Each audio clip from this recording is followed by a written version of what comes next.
This is the largest Mormon temple in the world. You might recognize it from a few notorious reality shows. Don't drink, don't swear, treat your body like a temple. It is so hard to be a good Mormon.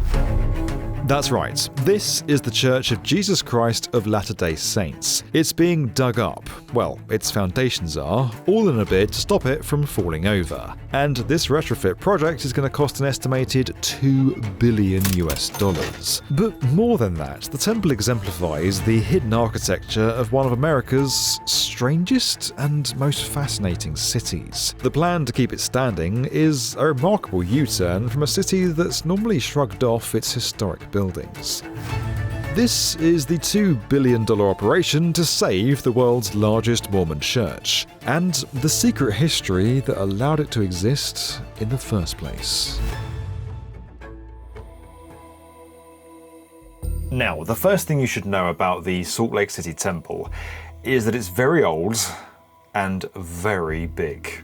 It utterly dominates the Salt Lake City skyline, and that's no accident. The temple took more than 40 years to construct and was completed over 130 years ago. It was built from granite and quartz monzonite mined from Little Cottonwood Canyon. It features walls up to 9 feet thick, contains 170 rooms, and sits on an 11.4-acre site. It is a hefty building. But while it was built for many things, including weddings and ordinances, it was not built to withstand earthquakes, and that's actually a very big problem. The Wasatch Fault runs along Salt Lake Valley, and geologists estimate that a major earthquake of around magnitude 7 happens once in a millennia.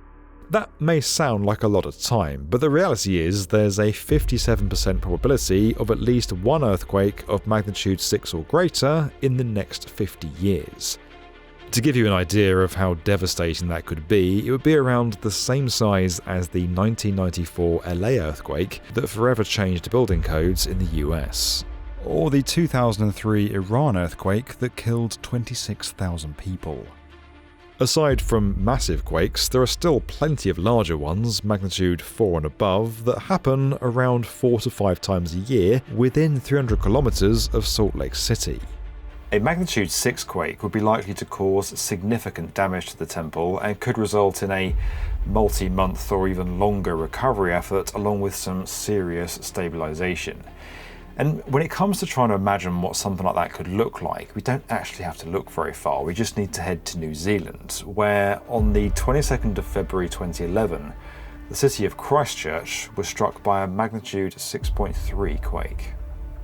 The iconic Christchurch Cathedral was structurally damaged. Its spire and upper tower collapsed, while the rest of the building was marked as unsafe. Because of extensive structural risks, authorities decided the cathedral needed deconstruction and either partial or full demolition.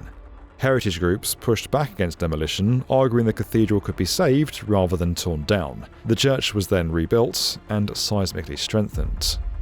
In many ways, the Church of Latter-day Saints is trying to do exactly the same thing before disaster strikes.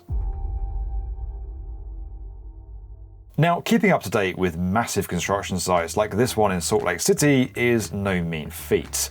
There are countless projects, mega projects and giga projects to keep on top of, and not all of them are straightforward or uncontroversial, which is why I use Straight Arrow News. Straight Arrow News shows me all the sides of any current issue. Typical news algorithms are designed to kind of stir up anger and clicks, and can stop us from learning the full story. Depending on where you find them, two articles can approach the exact same issue but show it completely differently. Articles from outlets on opposite sides of the political divide often report things very differently, and most of us are only served one side of the story. Straight Arrow News cuts through the clutter, delivering stories from across the political spectrum and allowing you to see things without the filters, bias or spin. That way you can stay informed without the noise. One of the features I love is the history lesson that accompanies most articles. It gives you much deeper context and background and helps you understand the wider, bigger picture on an issue. And I definitely needed a history lesson with this one. It would have been impossible for me to get across how important this temple is or really tell the story of Salt Lake Temple without understanding the history of Salt Lake City itself, which is something we're going to come on to in just a moment. So if, like me, you want to stay informed without the noise, then download the Straight Arrow News app today. It massively helps us when you guys take the time to go and check out our video sponsors, and this one is definitely worth looking at. Now, let's get back to the Church of Latter-day Saints. To make it safer in a large earthquake, they're decoupling the structure from any ground motion in a process known as base isolation. It allows the building to move independently or semi-independently from the ground below, reducing the forces that the building itself feels during an earthquake. The system is designed to allow up to 1.5 meters of horizontal movement in any direction during strong seismic activity. That would protect the building's ornate stonework and masonry, as well as its historic interior, and any people that happen to be inside. Here's how they're actually building that system. First, they excavated around the temple's original foundations down to about 10.6 meters to create a new lower level where the isolators could sit. To support the structure while they dig, they used underpinning techniques. Micropiles, secant piles, tie-back anchors, tensioned tie rods, hand-constructed underpinning piers, plus consolidation grouting. This underpinning was critical so that when they removed the original building's footings, the heavy stone walls didn't shift or settle dangerously. Once the excavation was done, they built a new concrete foundation specifically designed to handle quakes. It includes transfer beams and girders made from reinforced concrete that go around the temple's perimeter, as well as internally to distribute the immense weight of the church. They ran loads and loads of post-tensioned cables through the foundation, more than 423 kilometers worth. These cables physically tie the temple structure into the new foundation in a way that helps to control how load transfers, especially during motion. The old stone footings and the temple's existing weight will bear down through this new system. The old footings on top, transfer beams, isolators underneath, then the new footings. All in all, they're installing 98 base isolators under the temple. Each isolator is immense, weighing 8,000 kilos. The isolators are essentially bearings between the new concrete footings and the transfer structure. During a quake, they can slide and move so the temple doesn't take the brunt of the quake's energy. Try and think of it like a raft made of concrete-filled steel pipes bored underneath the building structure. Once the full weight is transferred to the isolators, they'll back excavate the soil directly underneath. This is so in a quake, the structure can float on them rather than being constrained by the soil beneath them. The isolator bearing system is vertically stiff, meaning it resists vertical loads like wind, but it's also horizontally flexible, which is exactly what you want in base isolation. Now, retrofitting a 19th century stone building is much harder than building a new one. Teams have to be extremely careful not to damage the stonework or any part of the building. Because of the complexity, the project is extremely time-consuming. The church had hoped to be done by 2025, but things have pushed into 2026. It's because they're not just installing isolators, they're also reinforcing walls, spires, and other architectural elements, because isolation alone doesn't guarantee zero damage in the worst-case scenario. The renovation includes more space for ritual baptisms and increased seating in instruction rooms. They're also building a north addition with a ceiling wing, which is where Mormons get married. All in all, it's a major upgrade to a church which in itself took over 40 years to construct. You have to remember that this isn't really just a church. The building is a declaration. In its time, it was radical. Led by the future first governor of Utah, Brigham Young, 148 Mormons came to Salt Lake City in 1847. Their goal was to establish a secluded town safe from persecution.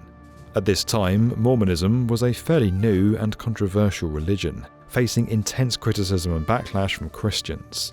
In fact, the founder of the church, Joseph Smith, had been murdered just a few years prior. When they arrived in Utah, they found a harsh, isolated landscape. But despite that, Young set about creating his city. He knew the importance of a symbol and so anchored his plans around what would become an enormous temple.